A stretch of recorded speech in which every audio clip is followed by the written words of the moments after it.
Hello friends, welcome to our channel. Today we're going to take a look at another horrible case with you. The case of Linda Sladen. Linda Patterson Sladen was born on March 8, 1950. At 16, she became pregnant with her first son, Jeff, and 3 years later, her second son, Tim. To build a stable family, she convinced her boyfriend, Frank Sladen, to marry her. Unfortunately, the marriage turned out to be disastrous. Frank's alcoholism addiction led to routine abuse of Linda and their sons.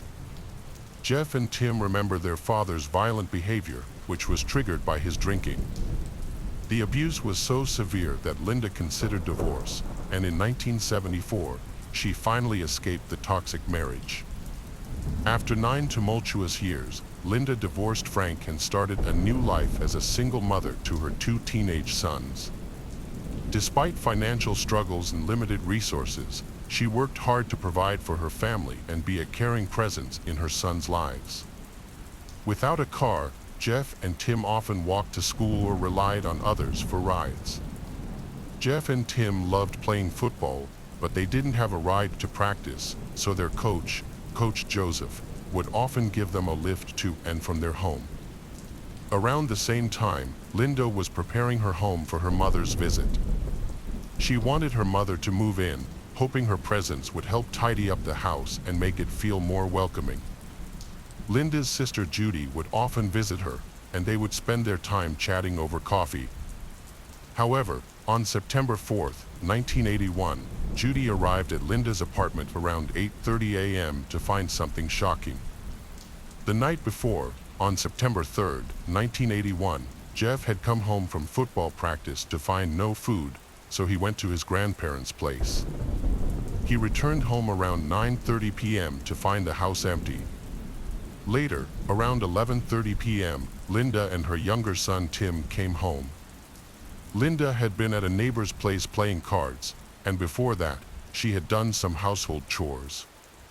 Jeff saw his mom doing the dishes, while Tim went to bed. Jeff apologized to his mom for their earlier argument, and they made up before Linda said goodnight to her boys. Jeff's last words to his mother were, "I love you, Mom, I'll see you tomorrow," but tragically, that would be the last conversation they would ever have. On September 4, 1981, at around 8:30 a.m., Judy visited Linda's apartment. When she knocked on Linda's bedroom door, there was no response. This was unusual, as Linda typically woke up before the boys left for school. Judy thought maybe Linda was still asleep, but as she turned to leave, she noticed something odd. The window in Linda's room was open, and the sheet that usually covered it was missing. Judy's concern grew, and she knocked on the door again. This time, she opened it and was met with a horrific sight: Linda's lifeless body on the floor, a wire clothes hanger wrapped around her neck. Linda was partially undressed, and her cupboard was wide open, but there were no signs of a struggle. Everything else in the room was in its usual place. Judy's scream alerted a nearby caretaker, who immediately called 911. Within minutes, the police, news reporters, and medical services arrived at the scene. The area was quickly cordoned off. Tim and Jeff were abruptly awakened by police officers, who then asked them to leave their home, which had become a crime scene. Jeff managed to avoid seeing his lifeless mother by passing by her room quickly, but Tim caught a glimpse of her for the last time. The 2 boys were subsequently sent to live with their grandparents while the investigation continued. Tragically, their mother, Linda, had been murdered at the age of 31. As soon as the boys had left, Sergeant Edgar Pickett of the Lakeland Police Department arrived at the crime scene to take charge of the case. He played a crucial role in the investigation and discovered vital evidence. Upon beginning his examination of the scene, Sergeant Pickett found several fingerprints in Linda's bedroom. While most belonged to the victim, one print did not match Linda's appeared. A palm print was discovered on the windowsill of Linda Sladen's bedroom, the same window that was missing a sheet, sparking an investigation into her death. An autopsy revealed multiple bruises and marks on her arms, shoulders, and neck, and her partially naked body suggested possible sexual assault. The autopsy results confirmed that Linda was brutally beaten, sexually assaulted, and then strangled to death with a metal clothes hanger from her own closet. The palm print found on the windowsill was a crucial piece of evidence, but unfortunately, forensic DNA analysis was not available at the time. As a result, the police had to explore Linda's family tree to identify potential suspects. The primary suspect was Frank Slayton, Linda's ex-husband, who had a history of aggression and abuse. In 1975, during their divorce, Linda described Frank as having an aggressive nature and being neglectful of his family. He was brought in for questioning, but an alibi checked out, placing him at home in Alabama on the night of Linda's murder. The police also had other individuals in mind. One of them was Jeff Slayton, Linda's son. The reason for this was a heated argument between Jeff and his mother that occurred before her murder. As the eldest son, Jeff had a complex relationship with his mother, having grown up in a household with an abusive father and later a single mother. Although Jeff and his mother frequently argued, they always managed to make amends. On the night of the murder, Jeff had made up with his mother before going to bed. When questioned by the police, Jeff passed 2 polygraph tests, which led to his name being cleared from the list of suspects. By September 2001, the police were struggling to find new leads in the case, nearly a year after the murder. However, things took a turn when they received information about a 24-year-old man who was reportedly involved in a similar crime, reigniting their investigation. Jimmy Ulmer was a suspect in Linda's murder case due to a previous crime where he attempted to abduct a 10-year-old girl through her bedroom window. A police check revealed that Ulmer had received an 80-year prison sentence, and his crimes bore a striking resemblance to Linda's case. Furthermore, Ulmer had been living in the same apartment complex as Linda at the time of the murder. The evidence against him made Ulmer the prime suspect, but he died during the investigation, making a DNA match impossible without exhuming his body. Fortunately, Ulmer's mother allowed the authorities to collect a DNA sample from him, but the results did not match. With Ulmer ruled out, the investigation turned to other potential suspects, but no one was ever charged. Despite looking into other leads, the case eventually went cold. The Slayton brothers, Linda's children, were now left to cope with the loss of their mother, relying solely on their grandparents, Clarence and Margaret Harris, for support. After Linda passed away, her family held a funeral and gradually returned to their normal routines. Her sons went back to school, and as time went by, they began to heal and move on from what had happened. Tim eventually started playing football again, and he found comfort in the support of his teammates and coach Joseph, who would often give him rides to and from practice. Tim put up a photo of his team in his bedroom, which became a source of motivation for him to keep moving forward and overcome his challenges. After their mother's death, the young Slayton brothers grew into men who built loving families of their own. Jeff got married and had 2 children, while Tim also started a family. As the years passed, both brothers regularly checked in with the Lakeland investigators to see if there were any updates on their mother's case. By 1998, Sergeant Edgar Pickett had left the case, and a new investigation team took over. Detective Brad Grace was assigned to the Slayton case and began reviewing the evidence. He discovered unidentified DNA from the 1981 crime scene and sent it to the Florida Department of Law Enforcement's Major Crime Lab for analysis. By 1999, the lab had successfully developed a full DNA profile of the killer. In 2001, Detective Grace reviewed the list of suspects in the Slayton case, determined to collect DNA samples from each one. He arranged a meeting with the Slayton brothers and collected their DNA samples, which were sent for further testing.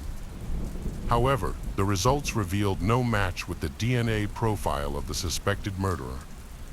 After clearing Jeff's name, Detective Grace turned his attention to Frank Slayton.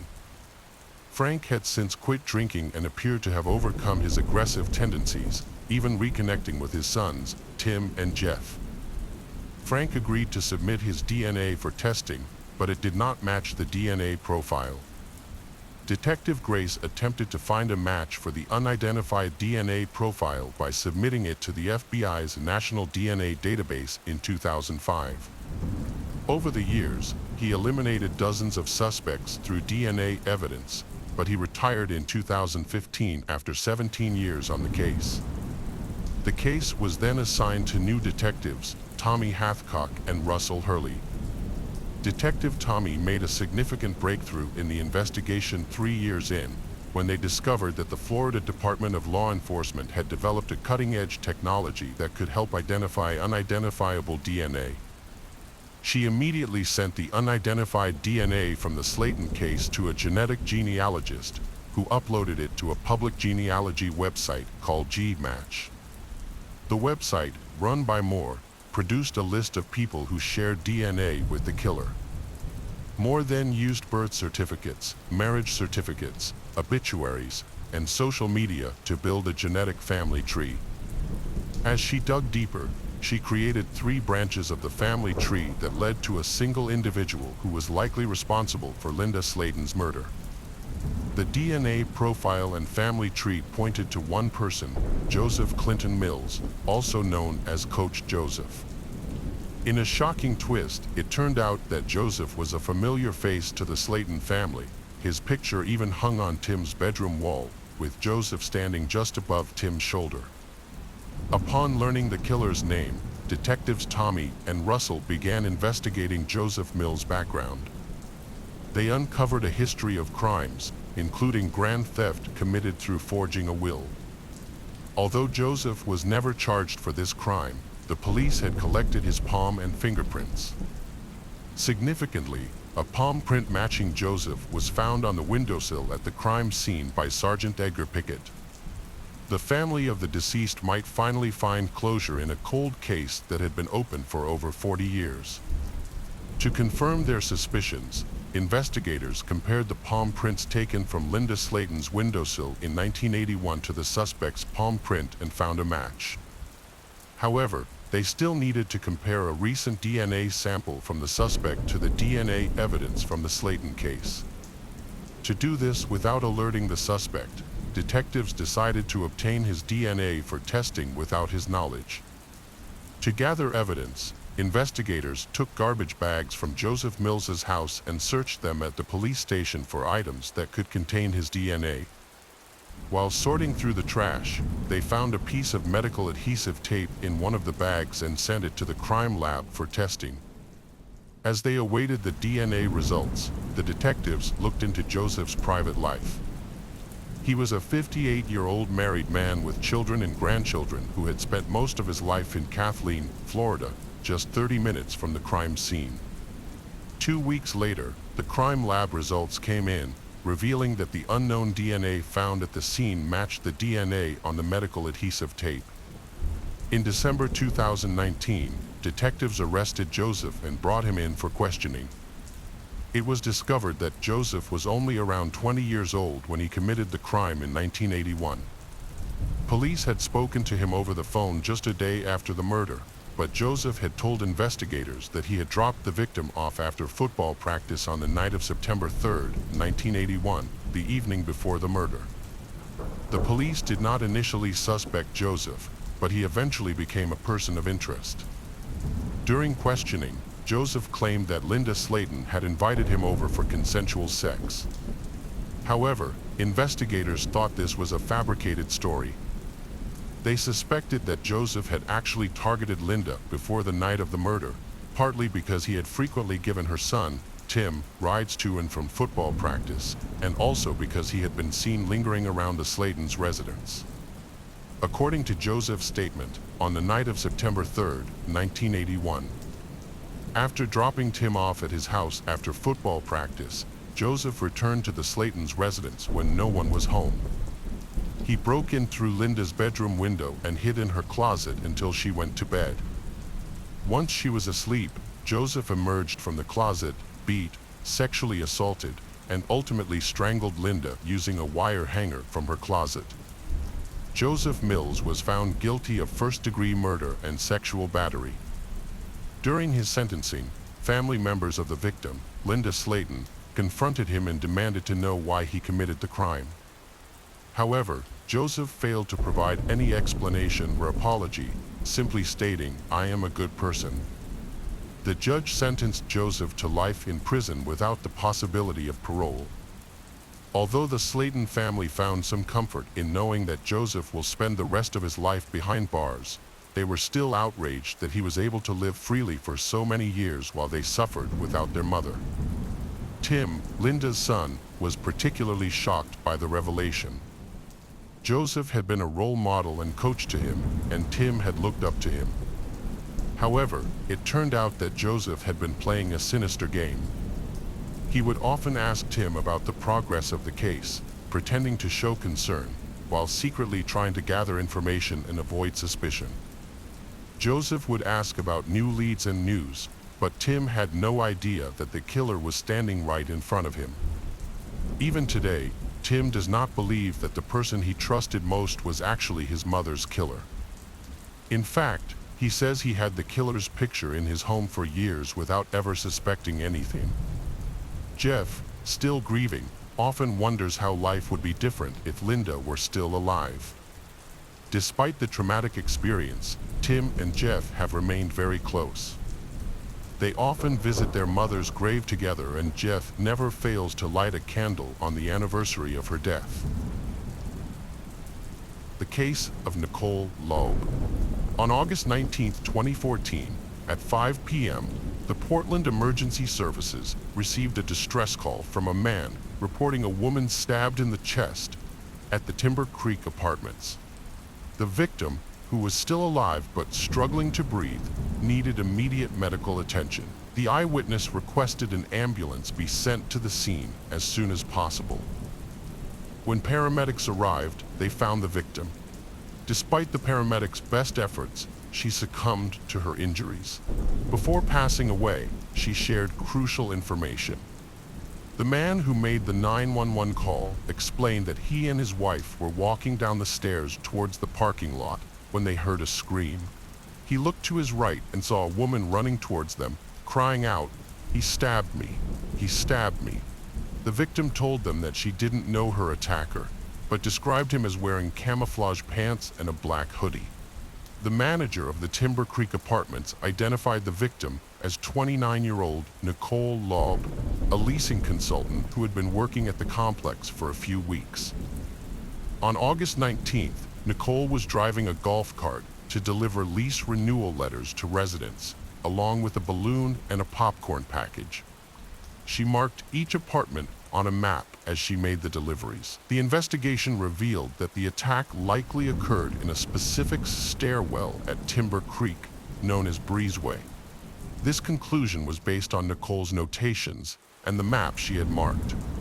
It is believed that the attacker was waiting for her under the stairs, as several indicators pointed to this location, including a trail of blood drops and scattered leaflets at the foot of the stairs. During the investigation, several witnesses reported seeing a suspicious young male wearing a black hoodie and cam pants in the area around the time of the attack. By combining the reports and timelines of each sighting, detectives were able to piece together the path the suspect took into and out of Timber Creek. The Washington County Search and Rescue Team searched the woods along Cedar Mill Creek, which runs through the Timber Creek apartment complex. They found several items during their search and sent them to a laboratory to see if they were relevant to the case. The police contacted Chris Loeb, Nicole's husband, to inform him of the incident. Chris and Nicole had a blended family, including 2 daughters from his previous relationships and a son together. Nicole was a strong and resilient person who had overcome cancer as a teenager.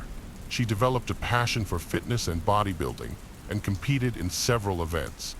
Her dream was to become a coach and help others achieve their fitness goals. The attack on Nicole was not a robbery, and Tinoco did not attempt to remove any of her clothing. This suggests that the motive behind the attack may have been personal. As a result, detectives began to focus their attention on her husband, Chris. Nicole was a beautiful woman, a loving wife, an amazing mother, and a devoted friend. She was unafraid to share her faith and opinions with others, and her goal was to make the world a better place. Her legacy lives on, and it's clear that she achieved her goal. She touched the lives of everyone in the room in ways that will have a lasting impact. The police interviewed residents of the Timber Creek apartments and found 2 witnesses who saw a man in a black hoodie and cam pants matching the suspect's description running across the road during the time of the attack. The witnesses saw the man running towards the houses across the street from the Timber Creek apartments, not looking around, and with a hood over his head. Using the witnesses' descriptions, detectives created a sketch of the suspect and quickly distributed it throughout the city. A sketch of the suspect was shown on TV. Detectives also worked with informants, gathering several potential leads, including one from a man whose son knew someone named Taylor. According to the man who reported Taylor, he had been threatening people with a knife in recent weeks. The police located Taylor and brought him in for questioning. During the questioning, investigators found his statements unusual and suspected he might be suffering from a mental illness. When asked about Nicole Laub, he openly admitted to taking her life. However, Taylor's confession was inconsistent, repeating information from the news and inventing unrelated details. As a result, police excluded him from their list of suspects. Another potential lead emerged involving a man named Nick, who had a history of crime. Nick had some physical characteristics similar to the suspect in the sketch, but his past behavior didn't suggest he was capable of a crime like the one committed against Nicole. Despite having a history of run-ins with the law, Nick had never been known to physically harm anyone. When police brought Nick in for questioning, he denied any involvement in the crime and requested a lawyer. The police then obtained a search warrant for Nick's home, where they found a black hoodie and camouflage pants. However, the hoodie didn't match the witness's description because it had a prominent white logo on the front. The police sent the clothes to a lab for further analysis, but experts found no evidence linking them to the crime. The police obtained Nick's mobile phone records, which provided conclusive evidence that he was not at the crime scene when Nicole was attacked. This eliminated Nick as a suspect, leaving the investigation at a dead end. 3 weeks after Nicole's death, on September 13, 2014, the Eugene Police Department received a call came from Eugene, the second largest city in Oregon. On the night of the 13th, Heather Miller, a 39-year-old woman, was attacked as she was leaving a bar near Autzen Stadium after watching a game. Tinoco, identified as Jamie Tinoco, was publicly named by the police, who released his photo in the hopes that other victims would come forward. Detectives investigating the death of Nicole Laub noticed a resemblance between Tinoco's photo and their suspect sketch. Further investigation revealed that Tinoco lived with his parents in an apartment directly across from the Timber Creek apartment complex where Laub had died. This geographical proximity strengthened the suspicion that Tinoco might be responsible for her death. Detectives questioned Tinoco about his potential involvement in Laub's death, hoping he would confess, just as he had done in a separate case involving Heather Miller. However, Tinoco denied any involvement in Laub's death and refused to cooperate. As a result, the police had to gather evidence to link Tinoco to the crime. With his parents' apartment located directly across from the Timber Creek complex, the police obtained a search warrant. During the search, they found a black hoodie and cam pants in Tinoco's room, which they sent to the lab for analysis. The lab report results with no DNA match found. While there's no concrete evidence linking Tinoco to Nicole's death, he's clearly responsible for attacking Heather Miller and showed no remorse, even taking pride in his actions during his trial. In a new interrogation, investigators used Tinoco's ego to their advantage, suggesting that if he confessed to Nicole Laub's murder, he would gain respect from other inmates in prison. The detective implied that owning up to the crime would make him appear more formidable, rather than just a coward who attacked a woman from behind. After a brief silence, Tinoco began to open up about Nicole. He claimed that he didn't intend to kill her, but rather wanted to experience the feeling of stabbing someone. According to Tinoco, his goal was to hurt Nicole, not take her life. He described how he had seen Nicole parking a golf cart and carrying a balloon in a small package to an apartment on the second floor of Timber Creek, which is located near his apartment. Nicole was attacked when she went upstairs and then came back down. Tinoco hid behind a golf cart, then ran to the stairs and stabbed Nicole when she descended. He chose Nicole because she seemed like an easy target. When questioned about his intentions, he admitted that he had considered forcing Nicole into a sexual act, just as he had done with Heather Miller. However, he claimed that he didn't follow through with this plan because Nicole screamed loudly after being stabbed, prompting him to flee the scene. During a reenactment of the crime, Tinoco demonstrated how he escaped from the scene. Chris Lobb, Nicole's husband, was shocked to learn that the person responsible for his wife's death was only 17 years old. As a father of a 13-year-old daughter, Laub found it incomprehensible that someone just 4 years older than his daughter could commit such a heinous crime. The trial started in 2015. Tinoco confessed to the crime during the interrogation, but he claimed he was innocent in court. His lawyer argued that there was no DNA evidence linking Tinoco to the crime scene. The lawyer asked for mercy for Tinoco, who was 17 years old and severely mentally ill, and hoped that treatment could help him change his behavior. The defense presented only one witness, a psychologist who evaluated Tinoco and found that he exhibited symptoms of schizophrenia. However, another psychologist from the Oregon State Hospital disagreed, saying that Tinoco had a personality disorder, not schizophrenia. The jury was convinced of Tinoco's guilt after watching a video of his confession and an experiment where he recreated his actions at the time of the crime. Jamie Tinoco provided details during a reenactment of Nicole Laub's crime that only the perpetrator would know. This led to a guilty verdict on all counts in 2017. The jury was tasked with deciding Tinoco's sentence, choosing between life without parole or life with the possibility of parole after 30 years. However, they found insufficient mitigating circumstances to warrant the option of parole, resulting in a sentence of life without parole. Before the official sentencing, Circuit Judge Kirsten Thompson allowed Tinoco to speak. With his attorneys by his side, Tinoco apologized and asked for forgiveness. Chris Lobb, Nicole's husband, recalled that Tinoco's family approached them after the sentencing to offer condolences and apologize. However, in 2021, the Oregon Court of Appeals overturned Tinoco's conviction, citing changes in juvenile laws. At the time of the crime, Tinoco was automatically referred to adult court due to the nature of the offense.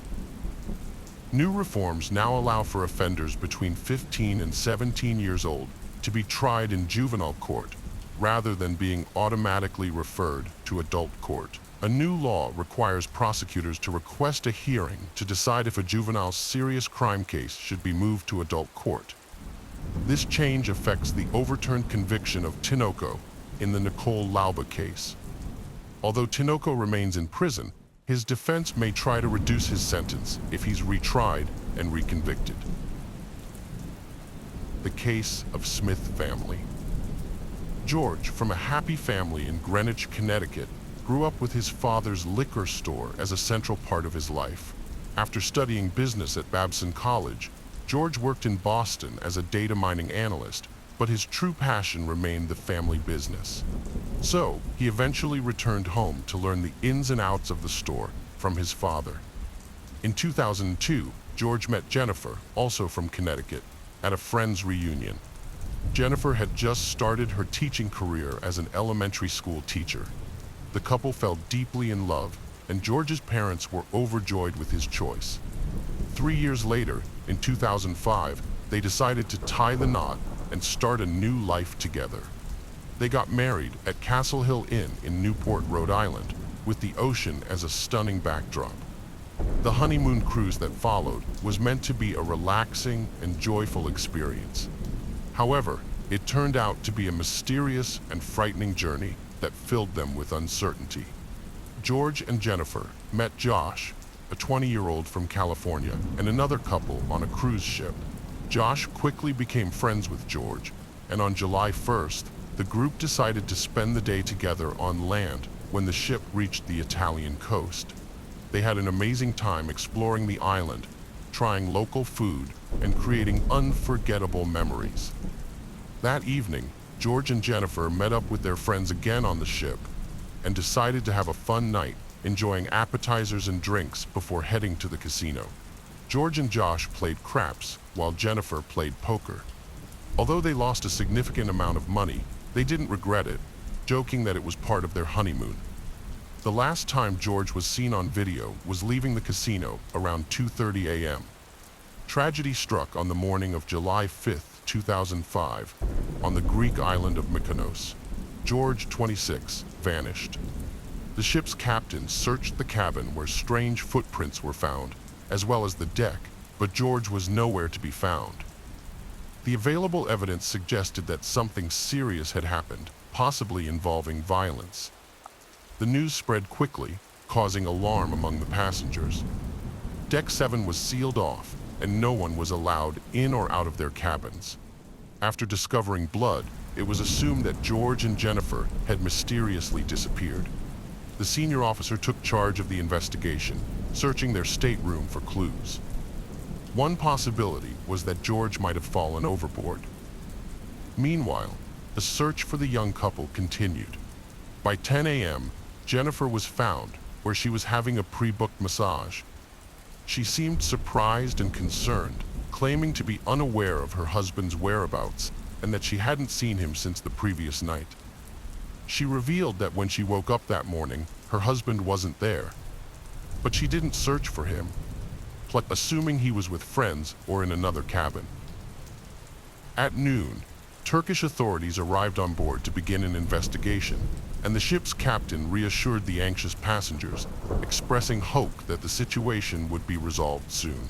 The police investigation into George Smith's disappearance began with his wife Jennifer, who was agitated and seemingly unaware of her husband's whereabouts.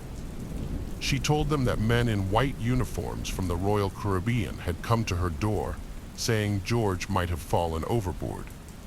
Traces of blood were found on the boat's awning, suggesting something terrible had happened. The investigators focused on cabin, which was in disarray, with signs of a possible struggle. They found small drops of blood on the carpet and towel, as well as fingerprints on the balcony railing. Turkish investigators discovered 2 small bloodstains on the bedding, which were identified as George's blood. All evidence pointed to George being harmed inside the cabin before he vanished mysteriously. A chair on the balcony had been moved, suggesting someone had sat there, which raised suspicions that George might have fallen from the balcony. However, the high railing and blood on the awning and inside the cabin also hinted at a possible murder. The investigators started to reconstruct the events of that night, trying to figure out who George was with and what led to the tragedy. They questioned the group of young men who had spent time with the newlyweds the previous night. The men revealed that George and Jennifer had consumed too much alcohol, and they had helped him back to his cabin, where they put him to bed and left him alone. However, there were discrepancies in Josh Askin's testimony. He claimed to have seen Jennifer leave with a casino employee named Lloyd, but video footage showed Jennifer stumbling away at 3:30 a.m., leaving George with her new friends. Lloyd's key card data indicated he returned to his cabin at 3:25 a.m., contradicting Josh's account. The investigation continued, with each new detail adding more mystery to the story. It was discovered that Greg Rosenberg, a 19-year-old with Russian roots, had been part of the group that night. He had met Jennifer in the casino, and they had gambled together until late. The group then headed to the disco, where they continued to drink and dance. As the night wore on, the group members began to disperse to their cabins, but not before they were visibly drunk and rowdy. The events of the night became increasingly unclear, with different witnesses providing conflicting accounts. After the cruise ship staff refused to serve two intoxicated visitors, Josh and his friends remembered they had brought a bottle of absinthe from the island of Mykonos. However, crew and passengers were not allowed to consume their own alcohol on board. Josh went to retrieve a special bottle of absinthe from his cabin, which had an unusually high alcohol concentration of over 70%. George hid the bottle in his shorts to avoid detection. Around 3 a.m., when the ship was quiet, a janitor caught the group, including Josh, George, Greg, Zach, and Rostislav, drinking the absinthe. This incident became a key part of the investigation. Jennifer, who had appeared relatively sober, began to stagger and eventually leaned on the casino manager, Lloyd. Her behavior was misinterpreted by some witnesses, who thought she was either trying to keep her balance or flirting. Later, Jennifer got into a conflict with her husband George, which ended with her hitting him. It was unclear whether this was done in a playful or angry manner. Jennifer left the disco around 3:30 a.m., stumbling and visibly intoxicated. The janitor, who had previously noticed the group drinking absinthe, helped her to the elevator and watched her turn right, although her stateroom was on the left. Later, Jennifer was found sleeping in the hallway, far from her room. Two guards and a female duty officer used a wheelchair to return her to her quarters. When they arrived, the clock showed 4:52 a.m., but George was not present. The curtains on the balcony doors were tightly closed, despite the breeze. This raised questions about George's whereabouts. Deputy Chief of Police Chit Hyman and his wife, who were staying in a neighboring cabin, reported hearing a noise on their floor around 4 a.m. They heard loud noises from the newlyweds' stateroom, followed by brief silence, loud talking, and an argument on the balcony. Chit Hyman called guest services to report the noise and pounded on the wall to try to quiet the disturbance. He then saw three unknown men outside the cabin, but did not see George or Jennifer. Several passengers reported hearing a loud noise that sounded like a body hitting the ship's canopy, followed by a woman's scream. However, none of the witnesses had conclusive evidence that a woman was inside the cabin at the time. The investigation raised questions about whether one of the men who entered the cabin might have stayed behind to steal from the newlyweds. The key card records confirm that George and his friends entered his stateroom at 4:05 a.m., according to their testimony, but there is no record of them re-entering the cabin afterwards. This has led to several theories about what might have happened to George Smith. One theory is that George was the victim of a robbery. George and his wife Jennifer had been drinking heavily that night, and by 3:30 a.m., they were no longer able to return to their cabin on their own, suggesting they may have been drugged. Witnesses claimed that George and Jennifer had large sums of money, possibly received as wedding gifts or casino winnings, and that they wore expensive jewelry, including a Breitling watch and an engagement ring. It's possible that their quarters were turned over, and the traces of blood on the sheet could have come from an attempt to remove George's watch. Another theory is that George's death was related to the effects of alcohol and hallucinogens. The captain suggested that George might have had an accidental fall while drunk, and experts noted that absinthe could cause hallucinations in high concentrations. However, the absinthe George and Jennifer purchased was bought officially in Europe, and experts believe it was unlikely to cause hallucinations. The FBI investigation into George's disappearance involved interviewing several key individuals, including Jennifer and casino manager Lloyd Botha, who both passed polygraph tests. Josh Askin failed his polygraph test, which may indicate that he was hiding something, but it could also be due to the interrogation tactics used. A videotape showing three men, including Russians, joking about George's disappearance was found, with one of them saying, "We gave him a lesson in paragliding without a parachute," which could be a hint about what happened to George. In 2009, 4 men, including Greg, Zach, Rostislav, and Josh Askin, were interviewed by the FBI as witnesses. Zach Rosenberg and Josh Askin refused to give direct answers, citing the Fifth Amendment, and their testimony remained ambiguous. The George Smith investigation was influenced by Greg Rosenberg's testimony, who claimed that he and others ordered food to their cabin that night, which would have provided an alibi for the Russian men.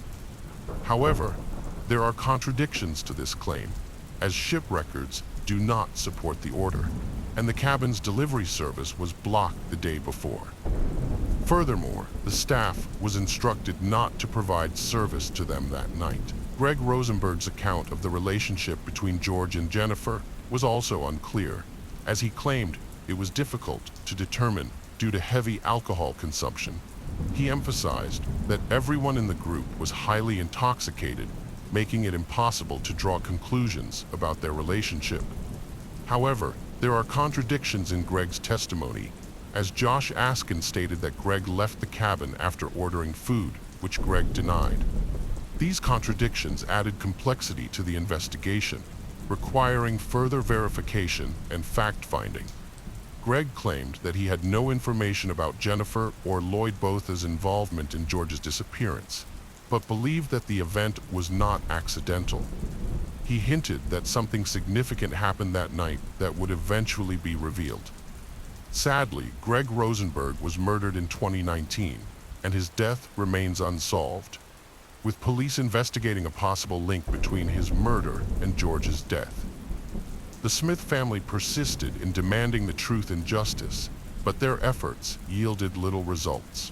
They offered a $100,000 reward for information leading to those responsible and called for a boycott of the ship owner's company, which they believed was covering up the incident. The family's relationship with Jennifer became strained as her behavior seemed suspicious, and her reluctance to share information raised concerns. She claimed to be following FBI instructions, but her decision to accept a $1 million settlement from the cruise company led the Smith family to lose faith in her and suspect that she was hiding something. The Smith family was disappointed with the Turkish authorities' investigation and felt that Jennifer was too quick to accept the offer. They believed that she was not showing the proper interest in finding out what happened to George. Jennifer claimed to remember little from that night, after 2:30 a.m., and was not aware that the liner staff had found her in the corridor and returned her to her cabin. The Turkish investigation did not satisfy the Smith family, leading them to seek the help of independent forensic scientist Henry Lee, who conducted further studies in the cabin and on the balcony that were not included in the official investigation. The investigation into George Smith's disappearance aimed to determine whether his death was a murder or an accident. Henry Lee, an expert, suggested that the balcony's height made it uncertain whether George died from a fall, and alternative scenarios, such as being pushed by someone or being in a state of insanity, could not be ruled out. Lee planned to simulate a fall from the balcony using a dummy to gather more evidence, but the cruise liner's owner refused to allow it. This decision raised suspicions among George's relatives, who believed it was an attempt to conceal the truth. The FBI conducted their own investigation, focusing on the 4 men who spent the night with George, including Josh Askin and 3 Russians. However, their testimonies were inconsistent with those of other witnesses, adding to the confusion. Despite the lengthy investigation and multiple theories, the truth behind George's disappearance remains unknown. His family continues to seek answers, suspecting foul play and initially pointing fingers at Jennifer, his new wife. However, they eventually cleared her of suspicion and received a payout from the cruise company. The family used the payout to secure the release of the investigation results, including witness statements and other evidence. Jennifer, now exonerated, dedicated herself to charity work in George's memory. Years later, Jennifer remarried, but the case remains unsolved. The FBI closed the investigation due to lack of evidence, ruling George's death an accident. The mystery surrounding his disappearance continues to haunt his family, who are still searching for the truth and a sense of closure. The case of Diane Holick. Diane Tammy Holick was born in 1958 in New York City and was known to her friends and family as a hardworking and joyful person. Her work ethic led to financial stability and her successful career. For over 20 years, she worked at IBM, a leading global technology company. In 1996, she relocated to Austin, Texas, where she held a senior position that allowed her to work remotely from her home office. Diane purchased a luxurious home in the suburbs of Austin and lived a privileged life, often hosting wine tastings, dining at upscale restaurants, and frequenting dance clubs. She was also involved in charity work and made efforts to improve her personal life. However, her life took a turn in mid-November 2001 when a severe storm warning was issued for Texas, bringing heavy rain and tornadoes to the Austin area. As a result, Diane worked from home on the morning of November 16th, but suddenly became unresponsive during a scheduled work call. Diane had multiple phones, but she wasn't answering any of them. Her co-workers left messages asking her to call back, but when she didn't respond, they grew concerned. They contacted the police department and requested that someone check on Diane at her home. When the officers arrived, Diane's neighbor offered a spare key, allowing the police to enter the house. Inside, they found an eerie silence, broken only by the sound of dogs emerging from the kitchen. As the police searched the house, they found Diane's body in the bedroom on the second floor. The detectives were called to the scene, and they were struck by the unusual cleanliness of the crime scene. There were no signs of theft, struggle, or forced entry.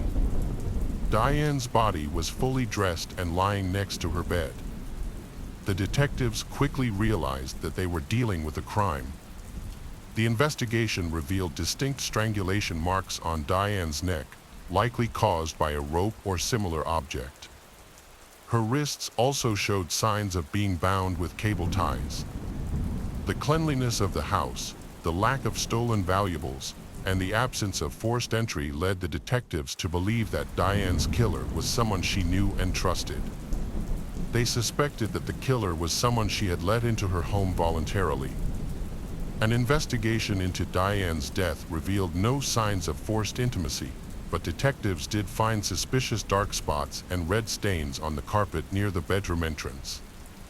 A towel on the back of the sofa in the living room caught their attention due to its mismatch with the otherwise clean and orderly surroundings, prompting them to send it to the laboratory for examination. Diane's acquaintances reported that she had no known enemies, and the police discovered that she was in a romantic relationship with Dennis Conley, a man she had plans to spend her life with. Diane had been married before, but that marriage ended quickly. She met Dennis through a dating service, and he had 2 children from a previous marriage. Dennis was a businessman living in Houston, 150 miles from Austin, where Diane resided. Despite the distance, Diane and Dennis formed a close bond, with Dennis proposing to her after 2 months with a valuable platinum ring. However, according to Diane's friends, the relationship began to decline recently. Diane had been feeling controlled by Dennis at times. Diane was also troubled by the decision to relocate to Houston, which meant leaving her home in the suburbs of Austin. She put her house up for sale, but realtors struggled to find a buyer willing to pay the asking price of $435,000. This led detectives to suspect that Dennis might be involved in Diane's death, prompting them to invite him to the police station for a conversation. Dennis agreed to speak with them without a lawyer. The medical examiner determined that Diane died sometime between 3 p.m. on November 15th and 3 a.m. on November 16th. Notably, the wedding ring Dennis had given her was missing from her finger, while her other jewelry remained untouched in the bedroom. This raised questions about the killer's motives and whether the ring was removed to mislead investigators. During the police interview, Dennis appeared to be a grieving man. He was asked about his relationship with Diane and his whereabouts on the day of her death and the day her body was found. Dennis claimed he was in Houston at the time. He stated that he last spoke with Diane on the morning of November 15th and spent the rest of the day at work without contacting her again. When he couldn't reach Diane the next morning, he left a message on her voicemail. The police took Dennis' fingerprints and DNA sample, but ultimately cleared him as a suspect after verifying his alibi.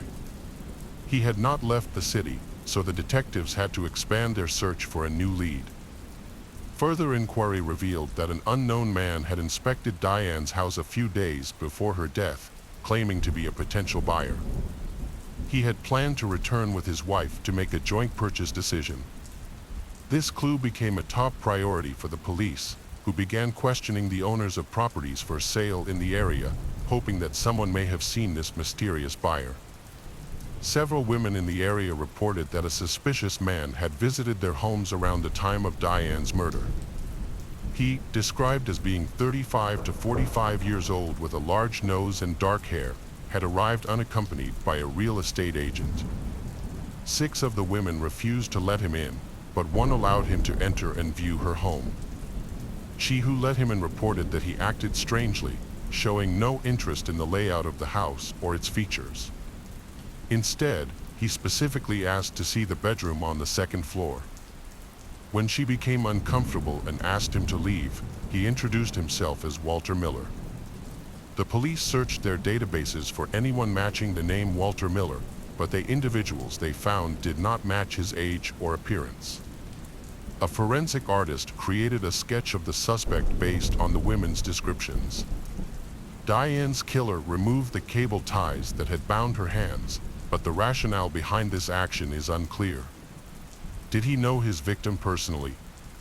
A subsequent autopsy revealed no evidence of forced intimacy or assault, yet the police remained vigilant, returning to the crime scene to search for potential traces of semen.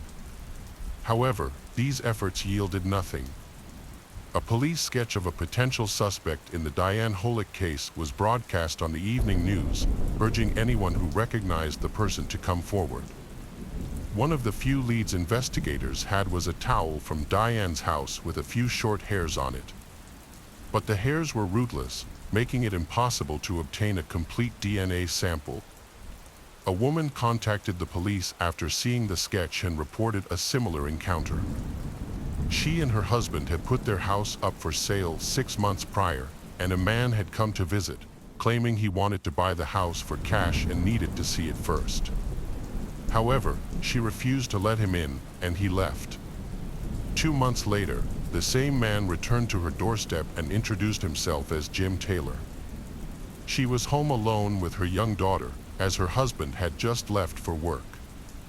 He asked to look around the house, but she denied his request again. This time, he became angry and aggressive, yelling and demanding to be let in. She immediately recalled the encounter and remembered writing down his name and the license plate number of his minivan. The police now had a crucial lead to investigate. A search of the vehicle's registration revealed that the owner was not Jim Taylor, but Patrick Anthony Russo. Initially, Russo seemed like an unlikely suspect. He was a married man with 2 children, lived 40 minutes outside of Austin, and was a member of a church music band. However, a deeper look into his past revealed a disturbing history of violent crimes against women. Russo had been convicted of a series of attacks, including one that involved abducting and attempting to strangle a victim with cable ties. He was sentenced to 20 years in prison but was released on parole after serving only 8 years. While in prison, he met his future wife, Janet, a church volunteer. The police found it hard to believe that Russo's connection to the case was mere coincidence. The police visited Anthony Russo's house with a search warrant, and he seemed unsurprised by their arrival. Although they found no evidence of Diane's belongings, including her ring, in his house or minivan, a neighbor reported seeing a similar vehicle at Diane's house on the day she died. In the utility room, investigators discovered cable ties identical to those that left marks on Diane's wrists. However, these ties are widely available at hardware stores. The police asked Anthony to come to the station for further questioning, where they inquired about his whereabouts on November 15th and 16th. Anthony claimed that on the 15th, he drove to Austin to visit a religious radio station but was unable to enter because no one answered the door. Notably, the radio station was near Diane's house. He stated that he left the station around 4 p.m. but got lost due to a hurricane, arriving home around 6 p.m. This alibi is questionable, as the forensic medical expert reported that Diane died between 3 p.m. and 3 a.m. Russo was questioned by the police about whether he was looking to buy a house. He claimed he had not inquired about any properties for buy, which would later prove to be an important statement. When shown a photo of Diane, Russo remained impassive and denied having met her. With no evidence connecting him to the crime, the police had no choice but to release him. However, when detectives investigated further by visiting a radio station Russo had mentioned, they discovered that his previous statement was a fabrication. The employees at a local business explained that they didn't lock the doors during a tornado warning because a large crowd had gathered in the lobby. Meanwhile, a woman who was selling her house contacted the police after encountering a man who resembled the suspect in a recent crime. She had been at home with her child when he came to her door, claiming to be interested in buying a house. He was holding a pamphlet with real estate listings, including her own home. She allowed him into her home, but when she showed him a bedroom, he attempted to attack her. However, he quickly fled when he heard her child crying in the next room. She retained the pamphlet, which was later given to the police. They found a clear fingerprint on the pamphlet, which belonged to Anthony Russo. Russo denied ever looking at houses for sale, but the fingerprint proved he had lied to the police. Russo's false statement was a misdemeanor, and since he was still on probation, it was a violation of his parole conditions. The police arrested him, fearing that he might flee while they searched for evidence linking him to the death of Diane. To ensure public safety, the authorities decided to keep Russo in custody. The police were able to locate 15 women who had showed homes to a man who matched Anthony Russo's description. All 15 women were asked to identify the suspect from a lineup of 5 men who were similarly dressed and had similar appearances. However, only 10 of the women were able to positively identify Russo as he who had visited them to view homes. The remaining 5 women were unable to make an identification. Despite this, the police still had reason to believe Russo was involved in the crime and brought him in for further questioning. During the interrogation, Russo continued to deny any involvement in the crime, but eventually stopped answering questions and requested to see his wife. Meanwhile, the police received the results of a DNA analysis from the laboratory. The results showed that a hair found on a towel at the victim's home matched Russo's DNA profile. While this was a significant piece of evidence, it was not conclusive, as there was a small chance that the hair could have belonged to someone else with the same DNA profile. Despite the accumulation of circumstantial evidence, the police still lacked a direct link between Russo and the victim's death. Investigation revealed 2 key pieces of evidence that implicated in Diane's death. Firstly, cell phone data placed Russo in the same area as Diane on the day she died. Secondly, a thorough examination of Russo's home computer uncovered a disturbing search history. Russo frequently visited an adult website where he consumed content explicitly depicting strangulation during intimate activities. Furthermore, the website required subscription, indicating that Russo actively sought out this material and was willing to pay for it. 2 days prior to Diane's death, Russo had accessed a particular story on the website that told the tale of a man who, under the guise of being a buyer, infiltrated a lonely woman's home, strangled her, and then stole valuables to make the crime appear as a robbery, thus disguising his true motive of satiating his desire for strangulation. Detectives delved into Russo's financial life and found he and his wife had a mere $2,000 in savings and were still making mortgage payments on their current home, clearly indicating he was in no position to buy a new house. Without concrete evidence, police arrested Russo and charged him with the murder of Diane Hollick nearly 2.5 years after her death, which took place on November 15, 2001. In court, 14 women testifying under oath that Russo had approached them about viewing homes, often visiting them in person on the day of the murder. Notably, these women all matched a specific profile, suggesting Russo had been observing them beforehand. While most refused him entry, one woman allowed him in initially but soon asked him to leave due to his strange demeanor. Russo's interest in homes was not random, as he specifically sought out homes occupied by women of a particular age group. The prosecution presented evidence that Russo visited homes for sale, often targeting women who lived alone. Russo visited Diane's house again, likely at her invitation, but this time with a specific intention. He had planned his actions carefully to avoid leaving any evidence. On a rainy day, Diane offered him a towel to dry off, which he casually discarded on the back of the sofa. As she showed him around the house, Russo attacked her on the second floor. Prosecutors believed that Russo derived pleasure from the act of strangulation, which ultimately led to Diane's death. Before leaving the scene, Russo took cable ties and Diane's wedding ring, which were never found by the police. He used a spare key hidden at the front door to lock up behind him. This was the prosecution's version of events. At the trial, Russo's current and former wives testified that he had a history of enjoying the act of strangulation. It's worth noting that Russo had a prior conviction for a similar crime.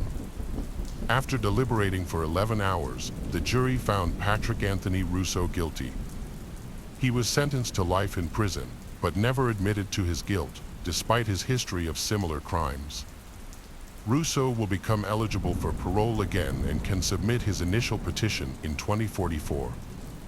At that point, he will be approximately 80 years old. The case of Tess Ritchie. Tess Ritchie was the youngest of 5 sisters, born on November 30, 1994. She spent her childhood in North Bay before moving to Toronto at the age of 19. According to her sister Verena, Tess loved her life, dogs, and family. She worked as a waitress in Toronto, but her dream job was to become a flight attendant and travel the world. Although Tess struggled to find a job she liked, her family was always willing to support her financially. Some sources suggest that after failing to find work at an airline or hotel, she began learning Italian and searching for job opportunities in Italy online. Tess also created content on YouTube, with her last video uploaded on February 23, 2014, nearly 4 years before the events we will discuss. In that video, Tess shared her personal experiences and the challenges she faced. Tess explained that she searched everywhere for someone who would understand and relate to what she was experiencing, but she never found that. She said her boyfriend's physical abuse is never acceptable, no matter how minor it may seem. She stated that he hit her, and even downplaying it as just throwing a purse at her is embarrassing because it happened in his bedroom, and it's a sad reality. After recording this video, Tess mentioned that she faced more personal struggles. In 2017, she experienced a devastating breakup with her boyfriend Julian on November 23rd.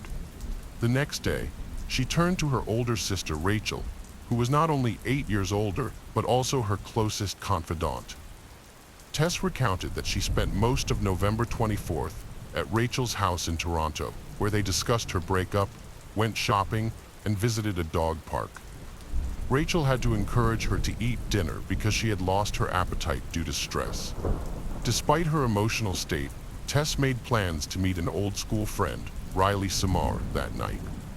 Samar was from North Bay, and she had moved to Toronto in the summer of 2017. They hadn't seen each other in years, but now that they were both living in the same city, they had started talking again. Samar suggested they go to Cruise and Tango, a well-known drag bar in the Church in Wellesley area, that evening. Rachel's partner arranged for Richie to take an Uber to meet Samar downtown. Richie saw her sister Tess running out to catch the Uber, which was the last time she would ever see her alive. Richie arrived at the Cruise and Tango Club around midnight, but Samar wasn't there yet. The club was packed, and Tess sent a text to her sister to let her know she had arrived safely. The next morning, Richie sent a text to her sister, not expecting a quick response since Tess had been out late the night before. However, by 6:30 p.m., Richie still hadn't heard back from Tess. She then discovered that none of her texts had been delivered to Tess's phone. When Richie tried calling, the calls went straight to voicemail. Their mother, Christine Hermiston, also attempted to contact Tess, but her phone was turned off. Christine got a notification that her daughter Tess had ordered an Uber at 4:02 a.m., but then the ride was canceled. This happened because Tess had used Christine's credit card to set up her Uber account, so Christine received updates on all of Tess's Uber rides. When Christine and her family couldn't reach Tess during the day and her phone stayed off, they started to worry because Tess always kept in touch with them. Rachel typically kept her phone with her at all times. On Saturday night around 9 p.m., she asked her partner to check on her sister's apartment in Scarborough while she reached out to her friends. Tess was still missing, and her family was growing increasingly worried. Rachel began calling hospitals and also contacted the police. By the following evening, the police had no updates for Tess's family. Multiple officers were assigned to search for Tess Richie, but no one had seen or heard from her in the past 2 days. On Monday, Tess's mother, Christine, and one of her sisters traveled from North Bay to Toronto to help with the search. They distributed flyers featuring Tess's picture, hoping someone might recognize her. The family did everything they could, but unfortunately, the police's investigation into Tess's disappearance was lacking. Meanwhile, Tess's friend Riley, who had gone to the bar with her that night, returned home safely. When asked about Tess's whereabouts, Riley mentioned that they had both been drinking heavily, which led to the bar's security asking them to leave. They left the bar shortly after 2 a.m. and headed to Wellesley Street to grab a bite to eat. On their way, they met a guy who decided to join them, but Riley couldn't remember his name. Once on Wellesley Street, they ordered hot dogs.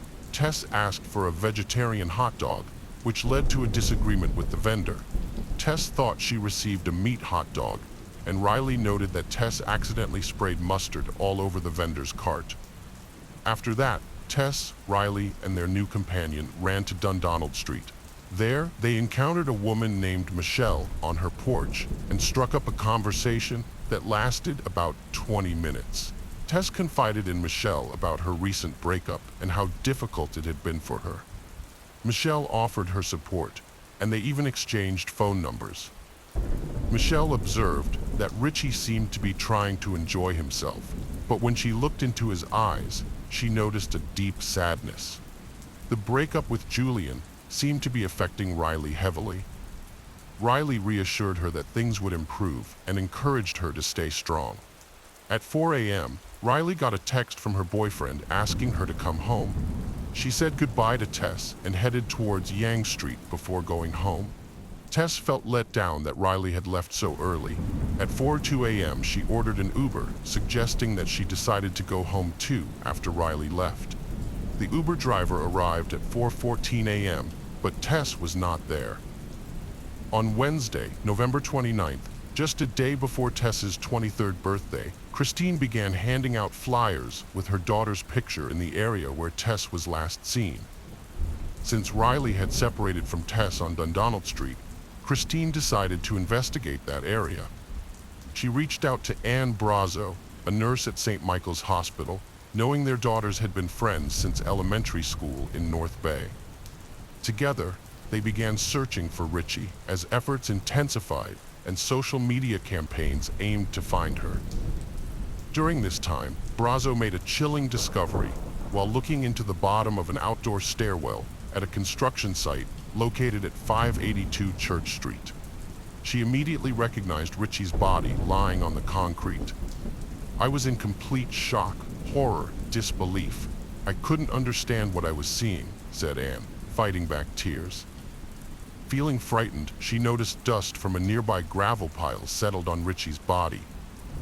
Brazo let go of the staircase railing and stepped back down the gravel driveway toward Church Street. Meanwhile, Hermiston was further up the sidewalk, unaware that her daughter's body was so near. Brazo called out to her, "Christine, come back here. There's a girl in the stairwell. You need to come back." Hermiston turned and ran down the driveway, stopping suddenly at the stairwell. After a few moments, she began to scream, pleading with God for assistance. Tessa's death presented a heartbreaking event for her entire family. They discovered her body only 300 yards from the bar where she had been before disappearing, and just 20 yards from the last place her friend Riley saw her. This situation raised many questions about the police's response, especially since her body had been found just a couple of blocks from the bar. After Anne and Christine located Tessa's body, an anonymous police source shared new information with the media. It was reported that Tessa had advertised her intimate services online and had worked at a strip club. Tessa's mother stated that the Toronto police did not adequately search for Richie because they assumed she was an escort. This assumption was horrifying to Hermiston, who expressed her anger at the media's portrayal. After Richie's body was found, police sources claimed she was involved in the sex trade, which Hermiston called a blatant lie. They spread this information to suggest she led a high-risk lifestyle, deflecting blame from themselves. Although Tess briefly worked as a waitress at a strip club, she quit less than 2 weeks after starting. The mention of intimate services was linked to a dating site account, not a profession. Despite the discovery of Richie's body, the circumstances of her death remained unclear. Initially, police did not suspect foul play, but the homicide unit took over when an autopsy indicated she had died from neck compression. Additionally, they discovered seminal fluid on her clothing and saliva on her bra. DNA tests revealed male DNA, prompting police to begin searching for a suspect. Based on Riley's testimony, detectives aimed to identify the man Tess had met that night, as he was the person she spent time with after Riley went home. The police examined CCTV footage to gather information about that night. The video shows Tess and Riley leaving the bar and heading towards a hot dog vendor. There were also cameras on the building near where Anne discovered the body. After reviewing the recordings, the police observed Tess and an unidentified man walking hand in hand up the gravel driveway. According to the police, the camera captured Tess and this unknown man at 4:14 a.m. A subsequent recording taken 46 minutes later showed the man leaving the location alone, with no further footage of Tess. This led the police to consider him the main suspect in the Tess Richie case. On December 10th, during a press conference, the Toronto police released images of him obtained from the surveillance footage. They hoped that someone would be able to identify him. The police discovered the identity of the man after seeing the published images. He called the police station himself and stated that he was the guy in the photo. The person who was with Tess that night was identified as 21-year-old Colin Schlatter. In the fall of 2017, Schlatter was 21 years old and living with his parents and younger brother in their home in North Toronto. He had completed a year of postgraduate studies to become a car mechanic and was working with his father in construction. Schlatter, along with his parents and one of his lawyers, visited the police station where he spoke briefly with detectives but chose not to testify. But finally, they provided the police with important evidence. While still at the police station, Schlatter discarded an empty water bottle in a trash can. The police took the bottle and sent it for forensic analysis. After some time, they found that the DNA on the bottle matched DNA samples taken from seminal fluid and saliva found on Tess Richie's body, indicating that they came from the same person. Police planned an undercover operation to observe Schlatter for several weeks, but the DNA results sped up their timeline. Schlatter was arrested at approximately 11 p.m. on February 4th, 2018, after watching the Super Bowl with his family at a cinema. He was taken to the 13th Division and placed in a holding cell at 3:19 a.m. on February 5th.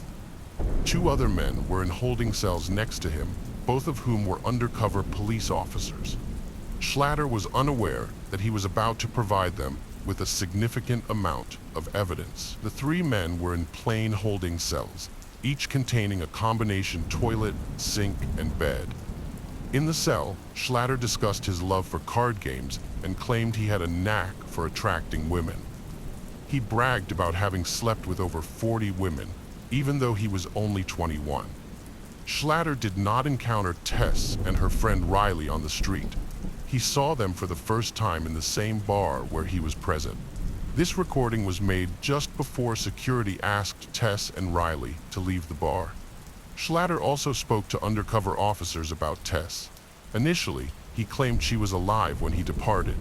However, he later suggested that something might have happened because alcohol had clouded his memory. He doubted his own capability. The police charged Ken Schlatter with the murder of Tess Ritchie, but he denied the accusation. In June 2018, police officers Alan McCullough and Michael Jones were charged with 2 counts of misconduct for neglect of duty under Ontario's Police Services Act. The report of hearing stated that they allegedly failed to thoroughly search the nearby property or immediate area, interview neighbors, and inform a supervisor. If they had followed protocol, Christine Hermiston stated, they would have found her. She was lying just around the corner. During the 2020 trial of Ken Schlatter, his defense argued that someone else could have approached the stairs where Tess was lying by climbing over the fence on the other side of the building, thus avoiding the cameras. The lawyers even named another suspect, but the police thoroughly investigated and interrogated this person, finding no evidence linking him to Tess's death. DNA evidence pointed to only one person, Ken Schlatter. Schlatter, a slight man who appeared soft-spoken in court, explained that he has a speech defect, causing him to slur his words and stutter sometimes. He claimed that Tess offered him a place to hide from prying eyes at 4:02 a.m., which explained the presence of his DNA on her belongings. Tess Ritchie had ordered an Uber, but when the driver arrived at the pickup point at 4:14 a.m., she wasn't there. Instead, Calvin Schlatter approached her again. They sat down on a bench at the corner of street. Schlatter stated that Tess seemed upset after their argument, so he went over to check on her. Schlatter claimed Tess asked him to sit and talk, but with no audio on security videos, it can't be confirmed. He said she was upset about her breakup, so he shared a similar experience to comfort her. Schlatter claimed that later, Tess asked if it was okay to kiss him. He said they stood up, hugged, and kissed each other. However, there is no footage of this kiss on the available CCTV footage. Schlatter claims that Tess Ritchie asked him to accompany her to the driveway at 582 Church Street and then down the outdoor stairwell. However, the prosecution questioned his motives, as an Uber driver was waiting for Tess at the time. It is unclear what Schlatter said to Tess to persuade her to walk with him into the darkness at 4 a.m. According to Schlatter, they kissed for a long time, and he ejaculated in his pants. He wanted to take things further, but Tess refused. Schlatter states that after this, he invited Tess to his house, but she declined and told him to leave. He claims that he left, and Tess was alive when he departed. There were only 2 people who knew the truth about the events of that night. Unfortunately, one of them had already passed away. During the trial, the prosecution presented 2 key witnesses, Riley, a friend of Tess, and Michelle Tepp, a woman who had spoken with Tess and Schlatter that night. Both Riley and Michelle identified Schlatter. In addition to talking to 2 undercover police officers, Schlatter is also alleged to have shared important details with a cellmate, known only as ES due to a publication ban, when they were both being held at a Toronto detention center for about 2 months in 2018. ES has a long history of criminal activity, including multiple break-ins and a domestic assault. The informant, who shared a cell with Calvin Schlatter, initially felt sympathetic towards Schlatter because he was a young man experiencing imprisonment for the first time. However, as time passed, his opinion of Schlatter changed. Schlatter would often cry himself to sleep, claiming he didn't want to serve his sentence and missing his mother. Despite this, Schlatter showed no regret when discussing the death of Tess Ritchie. According to him, Schlatter admitted to kissing Ritchie and losing control when she refused to go further, ultimately strangling her with a scarf. In court, Schlatter denied having these conversations with the informant, and his lawyer portrayed the informant as a deceitful liar. Nevertheless, physical evidence suggests that Ritchie was strangled, and only Schlatter's DNA was found on her clothing. In her final statement to the jury, defense attorney Lydia Riva presented her client, Schlatter, as a harmless and innocent young man. She acknowledged that it can be difficult to accept, but the criminal justice system is not infallible and can sometimes make mistakes. On March 23, 2020, the jury delivered a guilty verdict, and the judge sentenced Schlatter to life in prison with the possibility of parole after 25 years. The trial was emotionally devastating for Ritchie's family and supporters, who were often left reeling and in tears in the courtroom. Tess's death has left the family feeling guilty and broken, struggling to look at each other. They're seeking $20 million in damages, including punitive damages, to ensure justice for their daughter.